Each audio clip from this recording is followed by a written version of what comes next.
The Philadelphia Eagles take on the Pittsburgh Steelers at home in a battle of first-place teams. After a week of disappointing play from the passing attack, the Eagles' offense looks to get right as they head down the final stretch of the season. The defense welcomes Russell Wilson, who is having a resurgence in the black and gold, but he's facing a tough test and will likely be without his top wide receiver. Welcome to the Philly Film Room Podcast. I'm Nick Waters, and along with me is my co-host, Eric Sidewater, and we are ready to move on to the Pittsburgh Steelers week. As Jordan Mailata has said, let's put all the negativity behind us and focus forward as we make our march towards the playoffs. But before we can do that, as always, we do want to bring in Eric to talk about his final game thoughts of the Panthers game. I think we did a phenomenal job of previewing that game. We didn't say that we would just walk all over them and do anything we wanted. And some of the points that we brought up in the preview came to fruition. Specifically, I thought the Eagles did a pretty poor job of keeping Bryce Young in the pocket. Now that's easier said than done, but I feel I want to do a little victory lap because it was a Kyler Murray-esque type game out of him. They were giving up consistent gains on early runs, which really helped the Panthers kind of sustain offense. They did not treat Adam Thielen as like a stud receiver, especially in man coverage, where I would have liked them to see him bracketed a little more often. It was a little bit of a welcome to the NFL for Cooper DeJean there. But as you mentioned many times, the Mitchell and DeJean, eventually they're going to face the music. Even the best corners of all time get beat. So I think, now is as good a time as ever to get that, over and done with.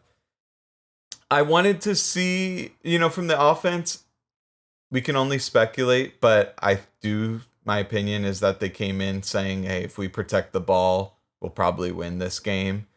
And it did have some negative consequences if that was the case, because they were just overall too conservative. And they mentioned it in their press conferences that the Panthers switched some things up that they didn't necessarily game plan for. They showed different looks than they did on film.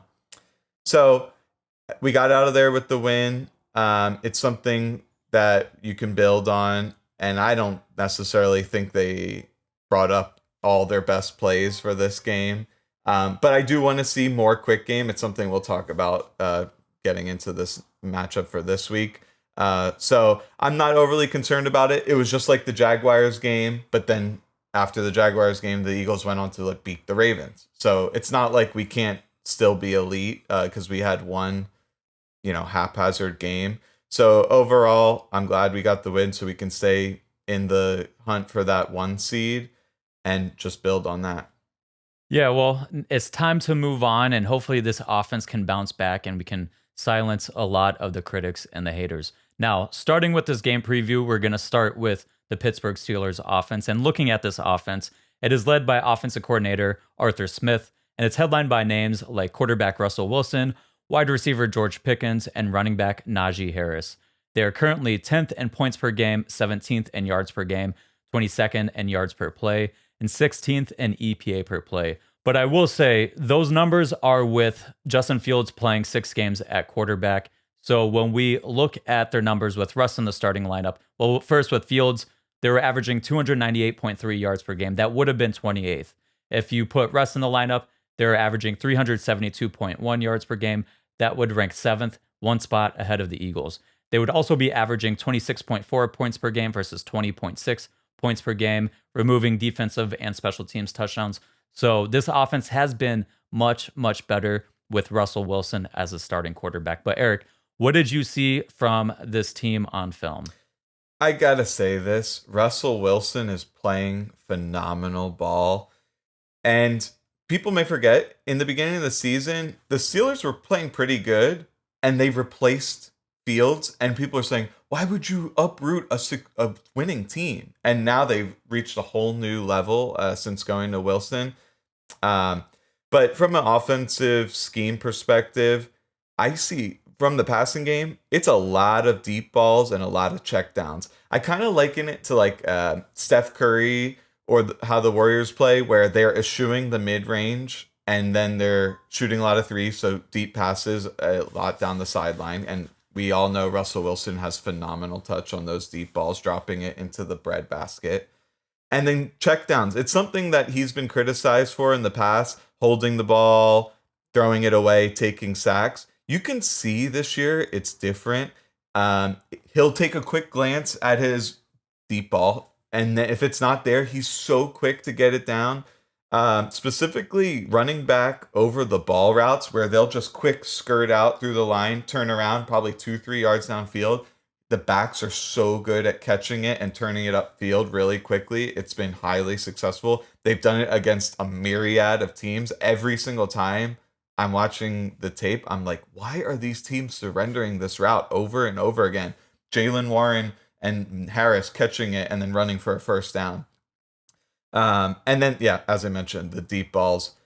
In terms of the run game, they're multiple, and they will get into the players they have, but two good backs, they'll run inside and outside. Now, Warren is a much more of a big play threat. But yeah, they're bruisers. They'll keep running whether they're a little bit behind or with the lead. So the Eagles' run D is definitely going to have to play better than they did against the Panthers. And so that's kind of my main takeaway scheme wise. It's not like you're seeing, a ton of wild formations or motions at the snaps like the Dolphins are running. They do a little bit of that, but it is pretty straightforward. Lots of screen plays, quick hitters to the tight end. So that's mostly my takeaway. How about for you? Yeah, you mentioned it, that they will run and commit to the run. They really do want to be a run-first team. They're second in the NFL in run rate, and that's including with Justin Fields at quarterback or with Russell Wilson at quarterback. The numbers were very similar. Oftentimes with running quarterbacks, you get higher run rates, but even with Russ in the game, they're still running at a high rate. But the thing is, they commit to the run, even though they're not that good at running the ball. They're tied for 29th in yards per carry. They're 29th in yards per carry before contact per attempt, according to Pro Football Reference, 23rd, according to Next Gen Stats. They're a heavy under center team. They rank fourth, at under center rate at 42.9% of their plays. They'll use a lot of heavy personnel, a lot of 12 and 13 personnel on roughly 50% of their snaps. So the Eagles are going to have to be prepared to slow down the run game. I don't think the Eagles' run defense was that bad against the Panthers. It's just that they committed to the run. They were able to continually eke out 3 to 6 yard gains, and they committed to doing that. And even if they got behind the sticks, or if they only got a couple yards on first down, they would run it again, and they would stay and keep it so that a lot of times third down was manageable. I think we're going to see a lot of the same things with the Steelers team. I will say this though, Najee Harris, who's going to get the majority of their carries, I don't think is as good as Chuba Hubbard. And he's not averaging nearly the same amount of yards per carry that Chuba ranked. So we'll have to see how that works out for them. But they'll use a lot of condensed formations when running. We'll see 2 or 3 tight ends tight to the line of scrimmage, or sometimes you'll see 1 tight end and 2 wide receivers tight to the line of scrimmage, almost in the same exact formations.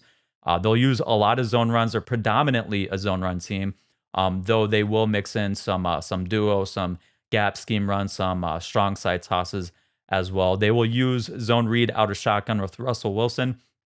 Most of the time, the ball's getting handed off, but they are averaging about 2 quarterback design rushes a game since Russ took over as a starting quarterback. Justin Fields has taken snaps in the middle of these games as well. A lot of times, just designed quarterback runs. There's some variations to the runs that they will run, such as draw plays, zone read plays with the lead blocker as well. So you have to be aware, and that's stuff you have to take time out of practice to prepare for. Is Justin Fields coming into the game for 2 or 3 snaps? And with this probably going to be a competitive game, I imagine the Steelers are going to try and pull out all the stops in this one. So I think we'll see Justin Fields for a snap or 2. But again, the team will stay committed to the run, even if not efficient. So they will have to stay cognizant of that. Looking at the pass game, since Russ took over in week 7, the Steelers are averaging 258 yards per game. That would rank 15th season long. Their 8.1 yards per attempt would rank 6th. But they do struggle with consistency at times. Since week 7, they're 13th in EPA per dropback, but 19th in success rate per dropback. They'll hit big plays, but there will be times where they struggle a little bit as well. They hit a lot of big plays to George Pickens. Since week 7, he's 13th in yards per reception, but it looks like he's going to be out this week. So the rest of the receiving core is really not that desirable. They have Mike Williams. He can make some plays down the sideline. but he's a high contested catch guy, high contested catch rate guy. So we'll see how that works out for them. Calvin Austin is a good piece to have on a receiving core, but when he's going to be asked to be your number 2 option, that's not really an ideal pass attack. I think Van Jefferson, again, is a solid piece in a core, but more as a 3rd or 4th receiver. I do like Pat Freiermuth and Jalen Warren and the pass game. Freiermuth at tight end ranks 9th in yards per reception and 8th in touchdowns since Russ took over, but he's not targeted down the field much. Jalen Warren, for his part, since Russ took over, is 11th in yards among running backs and 12th in yards per reception receiving. They do run a lot of play action, 4th in play action rate, but they're only 27th in yards per attempt on play action. So, and finally, they do allow a fairly high pressure rate, 24th according to Next Gen Stats, 29th according to Sports Info Solution, and 29th according to Pro Football Reference. So that is the breakdown on their offense. Let's look at some of their player matchups, though, and we got to start with the quarterback, Russell Wilson. We'll dive a little bit deeper into how he's playing this year. He's having one of the best years of his career in many regards. He's averaging the highest yards per attempt of his career. His 8.4 yards per attempt would rank 5th. He is averaging his 3rd fastest time to throw of his career, although that would still rank 26th. He is a guy that has historically held the ball for quite a long time. His numbers are very similar to Jalen Hurts' numbers in his career, especially earlier in his career. But he's doing this in the first year of a new system, so that's even more impressive for Russ. But like you mentioned, there's a lot of deep passes down the sideline and then a lot of checkdowns. So he is getting the ball out of his hands quick, but it's the ball is typically going to similar areas on the field. He is averaging his lowest turnover-worthy throw percentage of his career. That's currently 1st in the NFL since he started, 6th in passer rating, and 22nd in completion percentage, and that's 17th in adjusted completion percentage. I think that's partly due to the function of their offense. He's 9th highest in average depth of throw, but there's some times where he will be inaccurate on some passes. And just real quick, he is scrambling at the lowest rate of his career. It was 10% early in his career. It's now down to 3% this year, but he still has the ability to improvise and create. He is throwing on the run at the highest rate in the NFL. So when things are breaking down in the pocket, he's not scrambling to take off and run quite as much. He's more extending to throw. And as you mentioned to start the podcast, Bryce Young we didn't do a good job containing him in the pocket. We didn't do a good job of containing Lamar in the pocket the week before. So that is something that's going to be an emphasis for this team this week. Don't let Russell Wilson break the pocket. But he will still panic a little bit when he is in the pocket, and he will run himself into sacks. So if you play with good rush lane integrity, you could fall into a sack just by playing your gap in your lane. So that's what I have for Russell Wilson. But do you have anything else you wanted to add about Russ? Yeah, I think we encapsulated it really well. People kind of said he was cooked when he was on the Broncos, and you can see he's in almost prime form. He's dramatically less explosive in the run game. It's obvious. Even I've seen times where he's had a crease, but he's kind of just lethargic getting down the field and not really a big play threat. But throwing it, I mean, it's really impressive. And you can see it's like a guy who's on the back half of his career who's clearly dedicated himself to try and speed up his processing at times or just get it to his check down. I mean, you can teach an old dog new tricks, I suppose. And that's been highly effective for them. So overall, one of the things that kind of came to my head watching him was I'd like Hurts to pull out a little of the things that Wilson has added to his game this year. Sometimes you have to throw it into one-on-one coverage. Hurts has done that in the past successfully. So I just want him to unleash a little bit more often, and the checkdowns as well. So very impressive from Wilson. One of the best QBs we'll face this year. Yeah, especially with the way he's playing right now. And good for Russ. I don't think that he and Peyton got along well the past couple of seasons. So, when you have a toxic relationship with your head coach and the guy that's running the offense, that can make things a lot worse for the quarterback. He's now playing on a team and in a system that suits him well. And Arthur Smith has adjusted his offense this year. They're running a lot more shotgun than they have in the past. So they're really kind of tailoring the system to Russ a little bit. And you're seeing him play with more confidence and just play better overall. And you mentioned that Russ will take a lot of these checkdowns to the running backs over the middle. It's just these short checkdowns that turn into big gains. We've seen that with this Eagles offense. Every now and again this season, we've seen Jalen check it down to Saquon Barkley on these little, these routes where he just leaks out of the middle of the field, just sits over the ball, and he catches a pass, and like the Commanders game, takes it 40 yards down the field. If we can see just a few more of those plays per game, that's going to keep the offense smooth and running efficient. So hopefully we can see some of that. But you make a lot of great points there. Now let's move on to some of the other positions, and let's look at running backs. What did you think about these running backs?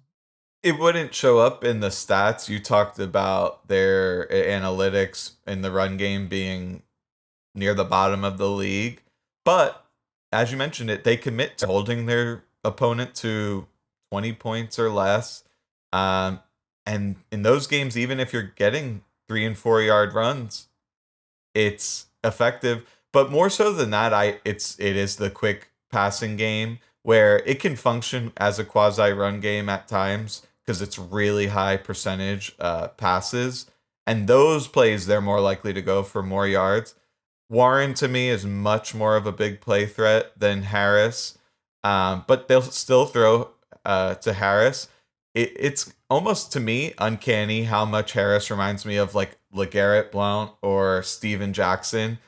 Just kind of like a hectic runner who's a bruiser, does a lot of juke moves that are ineffective, but he'll finish with power. And Warren looks exactly like a young Austin Eckler. And when I watched their game earlier this year against the Commanders, it was like that Spider-Man meme where they're Warren and Eckler are just pointing at each other. I think, yeah, he just really reminds me of him. Great contact balance, kind of a jitterbug type running back with some decent power for his size. And you had any other takeaways on those backs? Yeah, I'll just add in, I think you hit all the points. It is a little funny watching Najee Harris run sometimes. He runs like he thinks he's a scat back, and it's just, he does lumber down the field a little bit. It's kind of funny to watch. Jalen Warren, a really good pass blocker, especially for his size. One of the best pass blocking running backs in the NFL. It'll be fun to watch and see if we see some of those Nakobe Dean blitzes up the A-gap going against Jalen Warren. I think that's going to be some fun stuff to watch. So we'll see that on the review podcast, hopefully. Hopefully we see Nakobe with some wins. But I think we're going to see a lot more of Jalen Warren and Najee Harris in the pass game this week with George Pickens out. They're going to have to figure out ways to generate explosive plays, trying to manufacture explosive plays. And I think some of that is going to come through screen game, through screens to the tight end, screens to the running backs, trying to get them out into the flat quickly, just trying to get creative like that a little bit. So that's going to be something to pay attention to this week. But looking at this offensive line, we have our weekly question of who is blocking Jalen Carter. And this week it's going to be Mason McCormick, who is a 4th-round rookie. But you know what? He's playing pretty damn good for a 4th-round rookie. There's not a whole lot of losses in pass pro from him. He does a really good job varying his pass sets and his strikes. He has good posture with his strikes. You don't see him leaning or reaching very often. He has active hands. He's constantly working to refit for better leverage. I thought he's been pretty solid in picking up stunts and twists as well. He played a lot of games in college, and you can really see that translate onto his game now and why he has been so ready and so prepared to step in as a 4th-round rookie. I do think he can get high in his pad level and push back into the quarterback at times, and he's not the most nimble mover. So I do think Carter has advantage and the strength, quickness, and agility parts of the game. I do expect some wins where Jalen Carter can win with power with his bull rush, and I think he can win by forcing McCormick to have to mirror him laterally. And while I do expect Carter to get his fair share of pressures, I don't think McCormick is just going to allow a ton of pressures in this game. He's been pretty good in pass pro against a number of pretty good defensive tackles as well. He's currently ranks 18th out of 84 qualifying offensive guards and pressure rate allowed. He has not allowed a sack this season. And in the run game, he has had some dominant reps, but he doesn't create the most movement on the line of scrimmage. So that's something that we will have to pay attention to as well. But looking at the rest of the offensive line, Isaac Seumalo, he was a longtime member of the Philadelphia Eagles, and he's a solid offensive guard overall. He's not the most physically dominating or athletic player, but he's good on combination blocks. He has a good understanding of leverage, angles, and hand placement. He does a good job recognizing stunts and blitzes. and he doesn't often give you his hands to fight and take away, right? He often invites you to attack his chest, and then he's going to sit on his anchor. But I don't think he is the strongest player in the world, so he can get knocked back and he can get pushed back into the quarterback. When he loses, for the most part, he tends to lose slowly. He's not just, there have been reps on film where he does lose quick, but for the most part, he's not losing very quickly. He tends to lose slowly. But he has ranked 53rd out of 84 qualifying offensive guards and pressure rate allowed. So we probably will see some pressures from Milton Williams, who ranks first in pass rush win rate this season. So we'll see how that matchup plays out. Real quick, just looking at a couple of their other guys, Broderick Jones at right tackle. He is beatable. He is probably the weakest guy on this offensive line right now. His technique is not consistent. It's all over the place. When I was looking for ways that Nolan Smith in particular could potentially beat him, there's just a number of different ways that he loses. Like if whatever your go-to pass rush move is, he's probably going to lose to that. His technique is just all over the place. His strike timing is bad. He has bad posture that's prevalent on film. You're going to see a lot of reps where he's reaching and his chest ends up getting pointing at the ground. That affects your mobility and footwork, and you see guys win around the edge against him pretty easily. He currently ranks 72nd out of 89 offensive tackles and pressure rate allowed, and he ranks 77th in sack rate allowed. Dan Moore at left tackle, not much better either. He's 46 out of 80 offensive tackles, 89, offensive tackles and pressure rate allowed, 71st in sack rate allowed. I think Josh Sweat should be able to get some pressure on his side as well. And I think Jalix Hunt should be able to get some pressure. He continues to develop and show improvements in his game overall. And then finally, we have Zach Frazier at center. He's been a really, really good rookie center. He is strong and physical, and you regularly see him moving defensive tackles off the line of scrimmage in the run game. He has good movement skills in space, tracking linebackers and making blocks at the second level as well. And he currently is 9th in pressure rate allowed. But that is the overview for their offensive line. And they have played a lot of snaps together, so they're really starting to come together as a unit. But there are some weak spots where the Eagles should be able to take advantage. Having said that, let's move on to the Eagles' defensive game plan. What would you do and what do you expect to see from the Eagles this week? I would play a man coverage with Pickens out. I mean, he's one of the better receivers in the NFL, at least talent-wise. It doesn't always materialize because he's a bit of a head case. But with that receiving core, I mean, these guys are not going to be able to get separation consistently against our defensive backs. So I would lean on a lot of man coverage. Do not let easy dump offs to backs. I mean, they do it every single game and they're highly successful on it. You have to stop that. Wilson makes mistakes often, actually, when not that he's throwing interceptions, because he's done an amazing job of avoiding interceptions this year, but the play's kind of dead. If he'll take a peek deep, then he'll look for his dump off. It's not there. It kind of plays dead. So I don't let that happen under any circumstance, unless it's third down and then you're going to rally up and tackle short of the sticks. That's fine, because Wilson does operate like a quarterback who feels like any completion on third down is good, even if it's short of the sticks. So you can get them off the field that way. Force him to throw down the field. Who's going to beat you? Calvin Austin downfield? Freiermuth? I don't think so. And yeah, take away catch and run opportunities from Freiermuth. He's much more explosive than I think a lot of players give him credit for after the catch. He looks like he'd be lumbering, but he's got quite a bit of juice. And I would try to get pressure on Wilson. If those receivers are not separating quickly, he, like you mentioned, he will still eat sacks. So there's a myriad of ways to design pressures. I would bring a few true blitzes. It doesn't always have to be like bring 4 and drop an edge guy. I would bring 5 and 6 at times against him, because you don't need a ton of extra secondary help without Pickens out there. And I think all those, combined together would keep them under 20 points. How about for you?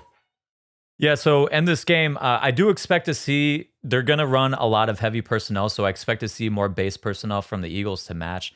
I expect a higher snap share for Jordan Davis. I do expect a little bit of a lower snap share for DeJean. He's still going to play a lot. And just for example, they played a good amount of nickel. They do play a good amount of nickel against base defense just in general. And the Ravens game, the Ravens, again, remember, they run a ton of heavy personnel.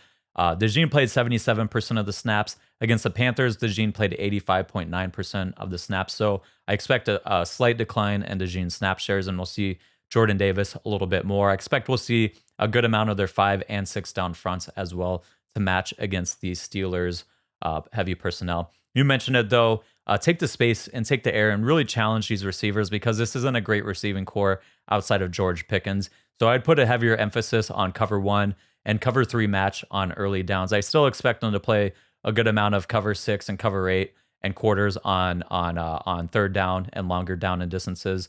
But you want to get man matchups on this weaker wide receiver core. And the Browns last week, they're a heavy cover 1, cover 3 team. They held Russ to second lowest yards per attempt of the season. So that will also allow them to play with heavier boxes as well. And the Steelers are second highest in stacked box rate faced. For what it's worth, the Eagles are third highest as well. You see a lot of teams trying to stack the box to slow down the Steelers' rush attack. But last thing I'll mention about the offense. Eric did get a new puppy, everyone. So sorry for any of the barking in the background. But hello to the new podcast dog. But we are looking to keep this week keep Russell Wilson in the pocket. He will improvise and create, like we mentioned.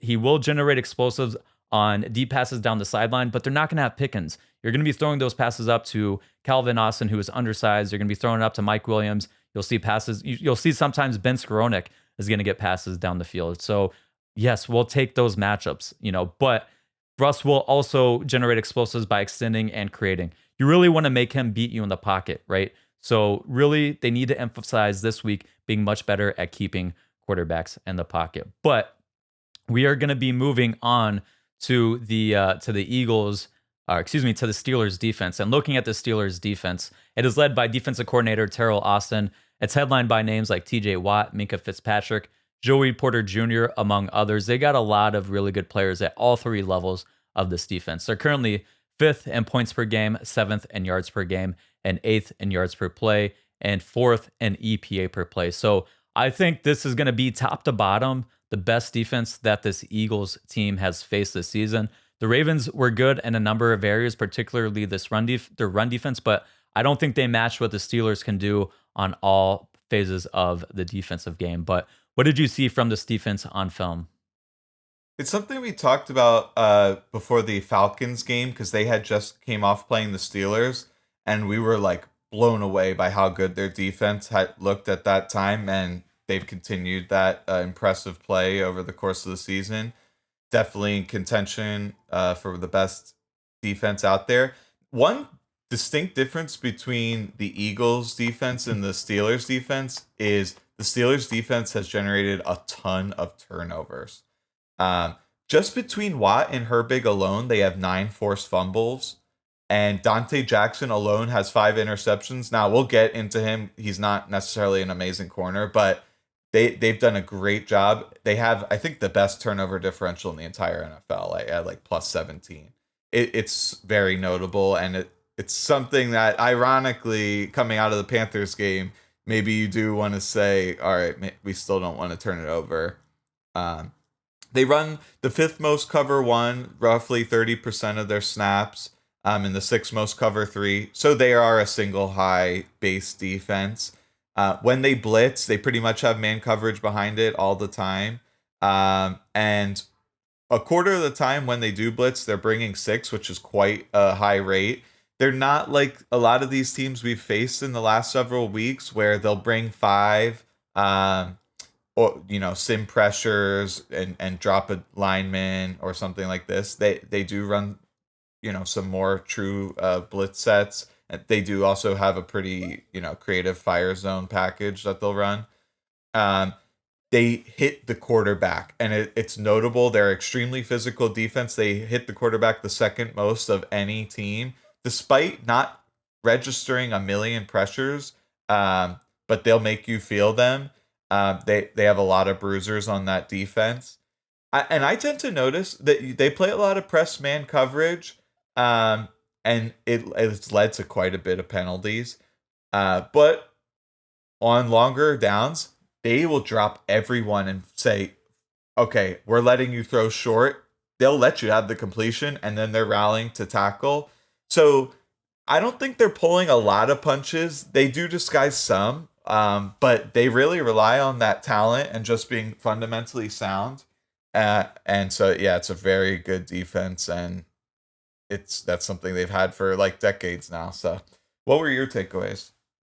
Yeah, I mean, you mentioned it, them, leading, their high turnover differential. That's a big reason why teams like they've been able to continually make the playoffs year in and year out with not having the best quarterback since Ben Roethlisberger retired. They just play good defense, they play good special teams, they get turnovers, they win the field position battle, right? But let's dive into some of their things, some of their metrics on defense. Their run defense is top five one of the top defenses in many areas. They rank sixth in yards per carry, second in EPA per rush, and third in rushing yards over expectation per attempt. They have an elite front. This is one of the best defensive fronts in the NFL. It's an elite front paired with impact players on the back end. Their defense understands their assignments. They communicate well. They pursue to the ball. They tackle. They convert the highest tackle rate of any team in the NFL, so they don't miss a lot of tackles. They're 10th in explosive run rate allowed. A lot of what they do on defense, a lot of like what the things you want to be good at and what are the markings of a good defense. A lot of similarities in the Eagles and with the Steelers. Play good run defense, be strong and sound up front, good run fits, pursuits of the ball, effort, tackling well, all of that stuff. It doesn't really matter your scheme. If you can do those fundamentals and those basics, you're going to have a good football team, and that's what they do. And coverage, they rank 11th in yards per attempt. Their second in passer rating allowed. A lot of that comes down to what you mentioned. 14 interceptions, that's third in the NFL. 14 passing touchdowns allowed, that's tied for fifth lowest in the NFL. They, like you said, they run a ton of single high coverages. So we should expect some A.J. Brown this week because A.J. Brown gets the ball more than any other receiver on this team against single high coverages. So we should expect that. They do mix in some cover 2 and cover 6 as a changeup. It's very similar to how Dan Quinn ran his defense in Dallas over the past couple of years. So we'll see some of that. Jalen will have to make sure he is distinguishing and recognizing when they're rotating into cover 2. They come out and predominantly a lot of single high coverages, but they do a pretty good job when they do disguise. They do a pretty good job of disguising the coverage. They do a good job of disguising fronts and disguising who is rushing when they want to send pressure as well. So it's not just a super static defense. It's a little static from time to time, but when they want to mix things up, they can do a good job of creating some confusion. They press a lot. They have aligned and press coverage at the 6th highest rate since their week 9 bye, and I expect to see more deep shots to AJ and Devontae Smith this week as a result. Less of those curl routes that you see. We'll still see that some, but more fades and go routes down the sideline. Currently, they rank pretty high in pressure rate, 8th per Next Gen Stats, 8th according to Sports Info Solution, and 10th according to Pro Football Reference. Their blitz rate, you already mentioned, they don't blitz a ton, but when they blitz, a lot of cover 1. I will say they don't have a ton of sim pressures. They rank about average 16th in the league, but they will walk multiple defenders up to the line of scrimmage. They'll rush linebackers and DBs, and then they'll drop defensive linemen into coverage. They're mainly rushing forward when this happens, and then they're generally rotating to cover 1.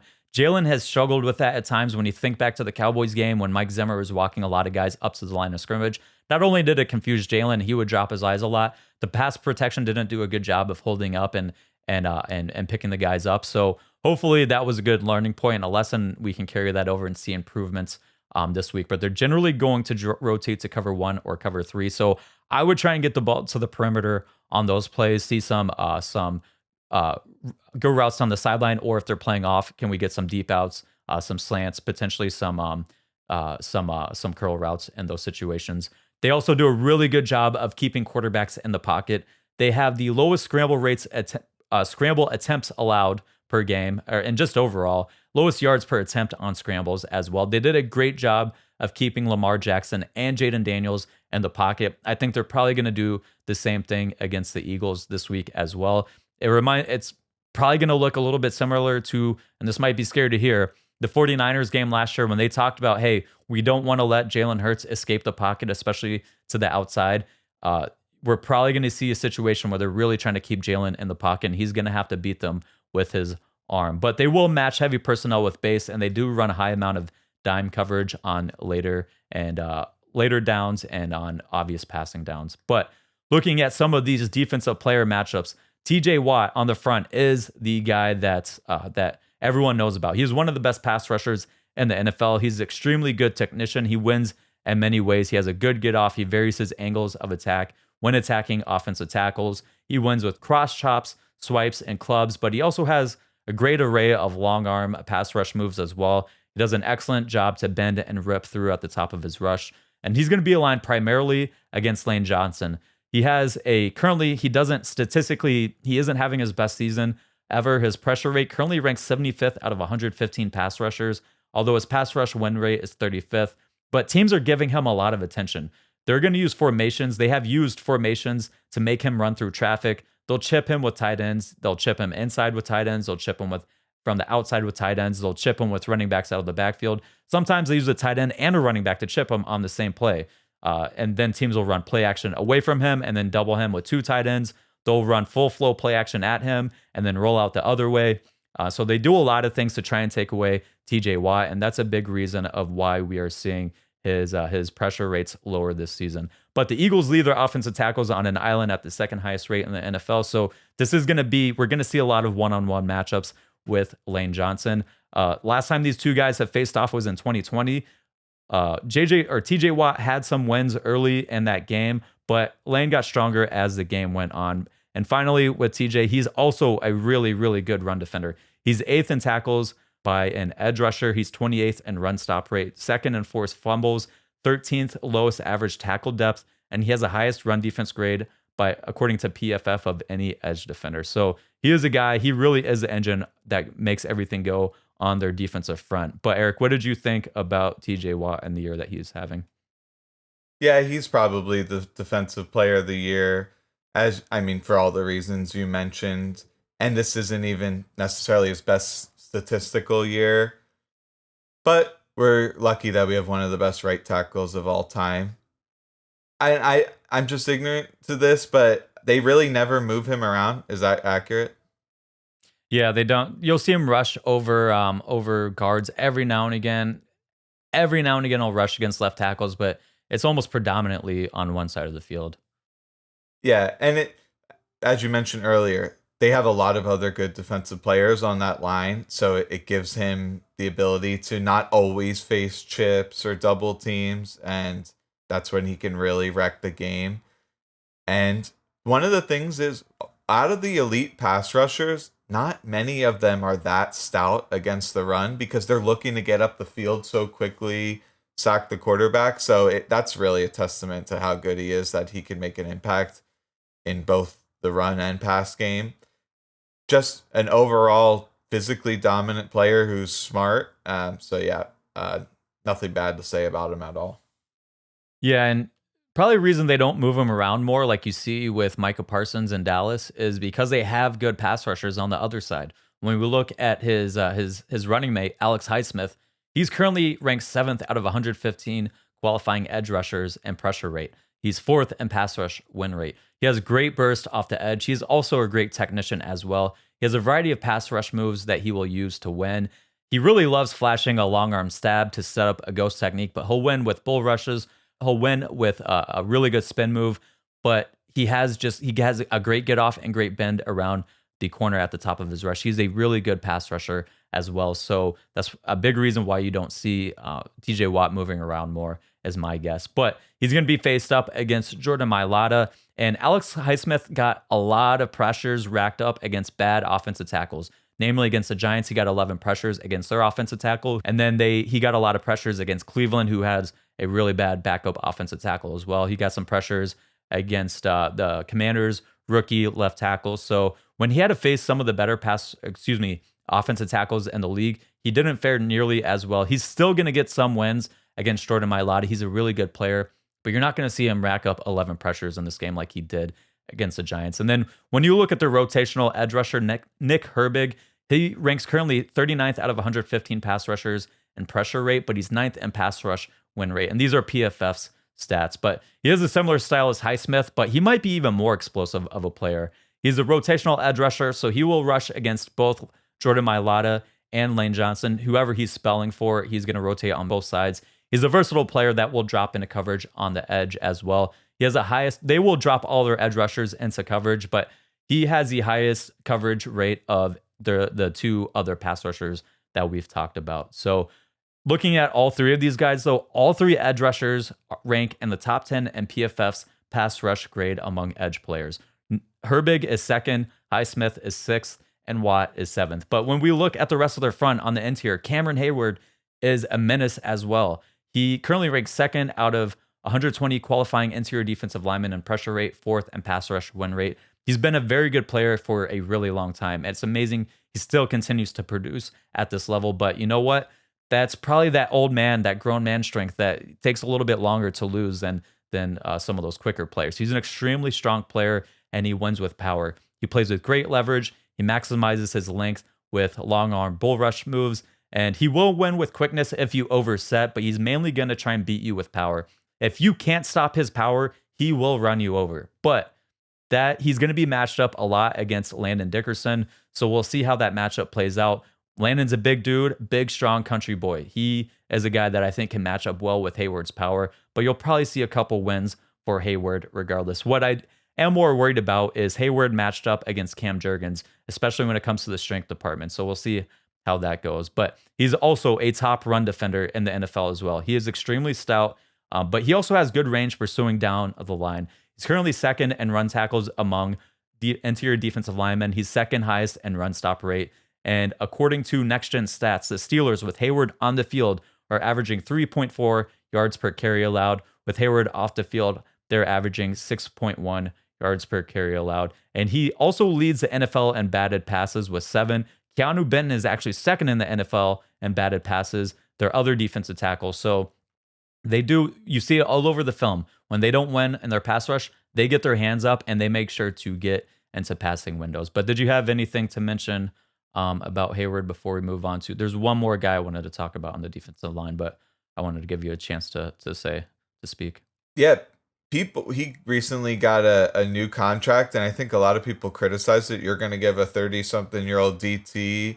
Now it's looking like a bargain because he is dominant. Another guy on the line like Watt, who's great in the run and pass, and on top of it, leading the team in pass defense, despite being like a refrigerator build. It's unbelievable.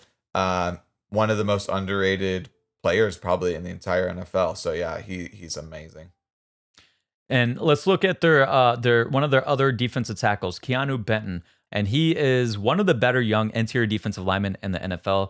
He is a second-year player, was in the same class as Jalen Carter. His pressure rate currently ranks 81st out of 120 qualifying interior defensive linemen, but his pass rush win rate is 22nd. You see a lot of wins from him on tape. He's an athletic player that can win with agility or win with power. He has a bright upside in this league. He has a very similar inside counter as Jalen Carter. I expect to see that going against Mekhi Becton, and we know that Mekhi Becton, one of his weaknesses is his mobility. I think we might see a couple losses from Mekhi Becton in this game. It's going to be a key matchup to watch. Hopefully Becton can continue. I think he continues to get better in pass protection from the guard spot. He needs to make sure he's staying patient, not turning his shoulders too quickly, staying patient with his strikes, not leaning and reaching too far, or Benton will make him pay. But we are going to move on to some of the players on the back end. Who did you like from this secondary? Joey Porter Jr., obviously he's got that strong pedigree. Extremely physical corner, so much so that he had 6 penalties in one game, which that's got to be like an all-time record. He's the kind of guy, it kind of reminds me of like how the Celtics or Heat will play defense in the playoffs, where they'll hold you every single play and force the refs to call it. Well, that one game they decided, all right, that's a foul. He ended up with like 3 PIs, 2 holdings, and an illegal contact. So hopefully if they're matching up against AJ, he gets those calls. It's going to be, that's talk about a dogfight. Now, take that out of it. He's a really good corner. He doesn't have nearly the top end speed that we saw with like JC Horn last week. He's actually, his long speed's actually a little bit limited, but he does bring a lot of other stuff to the table that Horn did with his length and his intelligence. So even though PFF rates him as a horrible corner, I think he's pretty darn good just when he's not committing penalties. Um, before I move on, did you have any other thoughts on Porter? Yeah, I mean, he'll rotate and switch sides. He won't necessarily shadow a receiver, but he will switch sides. So we'll see how they want to play AJ Brown and if they decide to match him up with AJ, or maybe they want to match him with Devontae. You mentioned he does have a lot of penalties, 15 penalties, 5 more than second place Terrion Arnold. The difference between him and Terrion Arnold is the difference between second and 24th. So he will get grabby. I would target him. He's giving up, he's 83rd in yards per target. Now, part of the reason is he is matched up against and man coverage without a lot of help against the other team's best receivers a lot of times. But I do think this is a game where AJ Brown can take advantage, or Devontae Smith. But who else did you want to talk about in the secondary? Dante Jackson, because he's one of the NFL leaders for interceptions from the cornerback position. He has 5 on the year. But it should be mentioned, in the last several weeks, he's had a shoulder injury, a back injury, and a hamstring injury. Like 3 different parts of his body. So that can't bode well. He does seem like a boom bust corner. I see lots of good reps where he's right in the guy's hip pocket. He's another physical corner, and he does have ball skills. Then there's other reps where he gets completely obliterated and he's looking around like, I don't know what happened. He's to me the guy you can really attack on this team, but you don't want to necessarily throw lollipops up in his direction. Like, to me, it's more like a 10-yard speed out, and I definitely, with them playing all this single high, you're gonna have access to the sidelines in these one-on-one situations. That's really where I think he could be exploited. But remember, this takes in rhythm throws where you're getting it out on time. So this is a perfect opportunity for the Eagles to kind of improve on some of the things that have been their bugaboo in the past game this season. So I hope that comes to fruition. But yeah, and the one other thing, I mean, obviously everyone knows Minkah Fitzpatrick, one of the best safeties in the NFL. But it is notable their other safety, Deshaun Elliott, who's a very solid safety, he's going to miss the game. And their backups are no names. So that's another thing that we got to be vigilant about, is if they may have some coverage busts that we can exploit with those backups. So anything else to add on that secondary? No, I do want to move on just real quick because we're running short on time here. Just want to touch on the linebackers just for a quick second. Patrick Queen, an All-Pro last year, still a good player. He fits in well with this defense, with his attitude, with his play style. He's all over the place. They will rotate their linebackers. Landon Roberts plays more on early downs and in obvious run situations. Then they will bring in their rookie and Peyton Wilson, who will play more on late downs and in obvious pass situations, at least when they're not in their dime personnel package.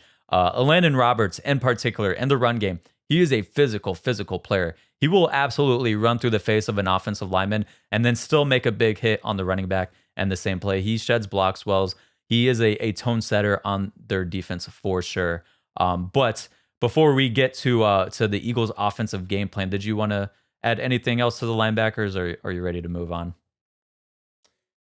Queen has played markedly better in the second half from the beginning, and that's to be expected.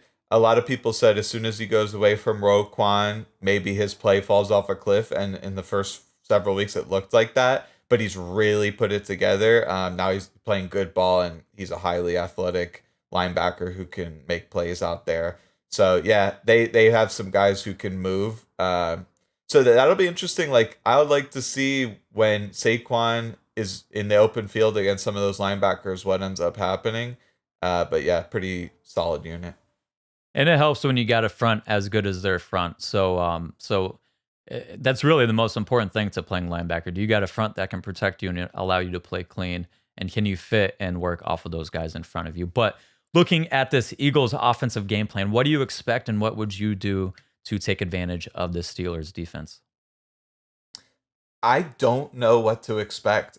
With obviously this whole PR shenanigans going on, could that affect their game plan? Maybe. We've seen times in the past where players have been clamoring for targets and then they get career highs in targets. maybe it has no effect. So I really don't know what to expect. For me, I would have a steady diet of up the middle runs. We did talk about how Heyward is an amazing player in the middle. So I would try to go away from him or double him on these runs. But I did see that there were times that they were susceptible to those runs. Attack Dante Jackson, especially in press coverage or on anticipation routes if he's playing a little bit off. And then look to attack that backup safety. They're not, I don't expect them to surprise and come out and play like a bunch of too high and blitz a ton. I don't necessarily expect that. They're such a sound defense. Everyone kind of knows, like, you come out, you play cover 3 the proper way, you can defend a lot of stuff. And they seem to do that with, talent and good coaching. So, I'm kind of looking at a couple different matchups to attack. You're going to get one-on-ones, potentially down the field shots, which the Eagles should open it up at times. But I target the middle more on runs than I would the outside. How about for you? Yeah, so in the run game, we have to talk about the run game because that's what this team wants to be. How would I attack them? I would attack them in 11 personnel. I want to get them out of their 5 down fronts. When you come out in 12 and 21 personnel, not that the Eagles run a lot of 21 personnel, but when you come out with 2 tight ends, a lot of times they're going to match with base. You're going to see them in their 5 down fronts. That's when they really get after people. I want to take a defensive lineman off the field, play in 11 personnel, and you can get double teams on those interior defensive linemen much easier. And in particular, I'd be trying to get and attack double teams with anyone not named Cam Heyward. Cam, I'm still trying to double team, but where I want the run to hit is going to be off of those other defensive tackles. But let's look at some of the numbers. In 11 personnel, on designed run plays, the Steelers' run defense ranks 25th, giving up 5.0 yards per carry. In 12 personnel, they rank 6th, giving up 3.3 yards per carry. In 21 personnel, they rank 1st, giving up 1.8 yards per carry. And their stuff rates are very similar in all of these different personnel packages as well. So you want to really attack this team in 11 personnel, get them spread out a little bit, and you can find space to run against this team. I think we're going to see that with the Eagles. Like you mentioned, you can attack some of their corners, especially you're going to see a lot of man coverage. We've alluded to it in this podcast. Get A.J. Brown the ball in single high coverage. Number one, he is due for one of these games. We need to not forget that there is a human aspect to these guys coming out and running a bunch of routes and not getting targeted all that much. They want to contribute. They want to be part of it. I know AJ is a team player, but let's get him involved a little bit in this game. And this is a perfect game to get him involved based on the coverages that the Steelers like to run and how the Eagles have historically with Jalen and AJ have attacked those types of coverages.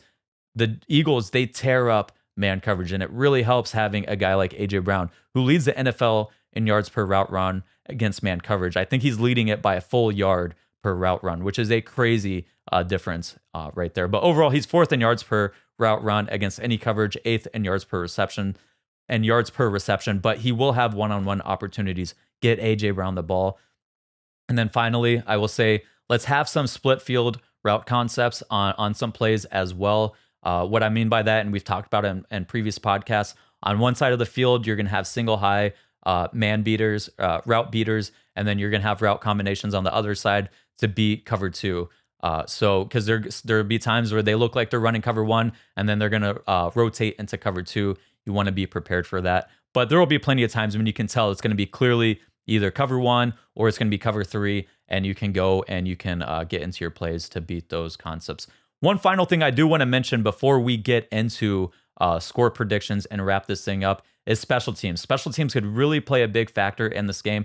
The Steelers, they win a lot of games because historically in the Tomlin era, because of defense and because of special teams, the Steelers have good special teams. And the kicking matchup, Chris Boswell, he is currently 5th in kicking accuracy, making 92.3% of his kicks. He's made 11 of 13 kicks from 50 plus yards, and he's 100% on extra points. Jake Elliott, on the other hand, is 30th in kick accuracy rate. Jesus, can't talk. At 75% of his kicks being made, he's 0 for 5 from 50 plus yards, and he's made 97.1% of his extra points.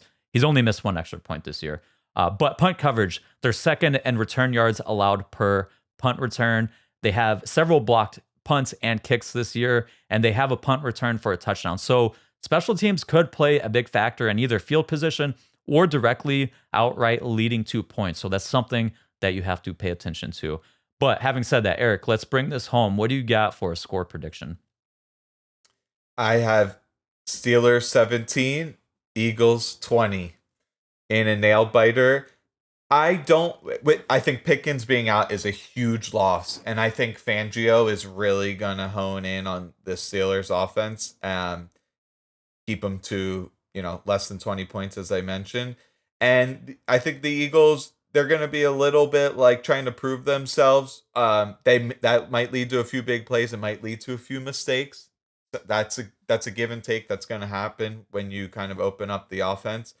So I have us getting out of there with a narrow victory. Now, ironically, my score pretty much involves us kicking field goals successfully. So hopefully that happens. But I do like the Eagles in this matchup. How about for you? Yeah, I think there's a number of things that the Eagles can take advantage of. But overall, I mean, the Steelers' defense is good. I don't think they're just going to come down, lay down, and give up a ton of easy points. I think it's going to be a bit of a dogfight. And with special teams, with the field position battle, I think it's going to be a little bit closer of a game. But both teams will commit to running the ball. So I do think we're going to see a running clock. Last week we saw, on average, I think the Eagles only had like 8 possessions. Usually you get around 11 to 12 possessions a game. I think we could see a similar thing where both teams like to run the ball. They like to have a running clock. We could see a quicker game style. So, and when you look at that, even the Steelers, when they're having unproductive rushing games, they have no game where they've had less than 23 designed rushes in that game. The Eagles, on the other hand, have faced 4 teams where they've run the ball on 17 or less plays on designed runs. So that just goes to show that the Steelers will commit to running the ball, even if they are not being that productive. But for that reason, I do think we're going to have and see a running clock. But both are good defenses facing off against each other. The Steelers are likely missing their biggest weapon on offense, so I don't see them getting a bunch of chunk gains to help move them down the field. I think a big key is going to be in the red zone. Eagles' red zone defense is tied for 6th. Steelers' red zone offense is 28th.